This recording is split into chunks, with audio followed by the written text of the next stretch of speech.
독성 화학물질 관리 체계 문제를 짚어보는 마지막 순서입니다. 경남에서 벌어진 급성 간 중독 사고를 계기로 직업병 감시 체계를 근본적으로 손질해야 한다는 목소리가 나오고 있습니다. 정기형 기자입니다. 노동자들이 화학물질에 노출돼 있습니다. 이 노동자가 내가 얼마나 어떻게 위험한 화학물질을 쓰고 있는지 확인할 수 있는 거의 유일한 자료가 물질안전보건자료, MSDS입니다. 그런데 바로 이 물질안전보건 자료가 거짓투성이라는 것, 저희 KNN이 앞선 보도로 드러냈는데요. 함유량 정보가 다르고 심지어 독성물질 정보가 빠져 있기도 합니다. 이런 엉터리 화학물질 자료는 산업재해를 치료하고 진료하는 것도 어렵게 만듭니다. 트리클로로메탄이라는 존재를 알게 된 거는 저희가 신고하기 전까지는 알 수가 없었습니다.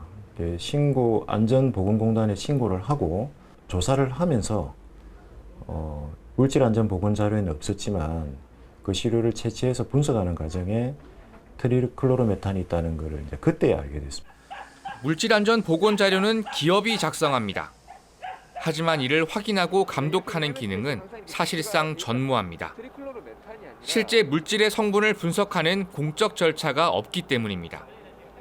기업이 엉터리 자료로 눈속임하는 사이 노동자들은 화학물질 중독으로 쓰러져 가고 있습니다. 실제로 제대로 관리 보호를 받아야 하는데 아직까지 우리나라 같은 경우 노동자에 대한 보호의 범위가 사실상 좁습니다.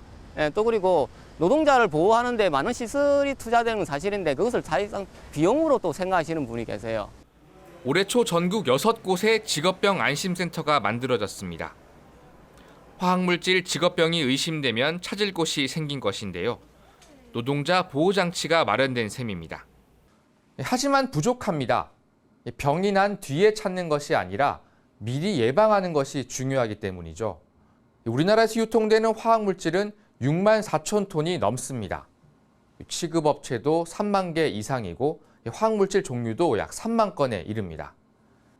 이렇게 막대하게 쓰이는 화학물질을 검사해서 물질안전보건자료와 비교, 확인하는 장치가 필요합니다. 이 모든 화학물질을 살피는 것이 힘들다면 불시 또는 정기적인 검사라도 해야 합니다. 직업병 안심센터에 그치지 말고 광역 분석센터 기능을 더해야 한다는 것입니다. 유해화학물질 분석센터가 센터 내에 존재한다면 매우 바람직하고 좀 필요하다고 생각합니다.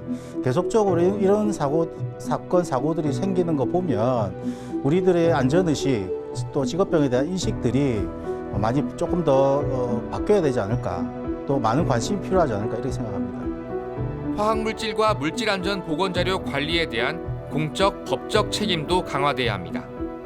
지금은 물질안전보건자료에 문제가 생겨도 책임을 지는 공공기관은 없습니다. 상설 검사기구를 만들어서 업무와 책임을 함께 지게 하면 더 체계적이고 신뢰성 높은 화학물질 관리가 이루어질 수 있습니다. KNN 정기영입니다.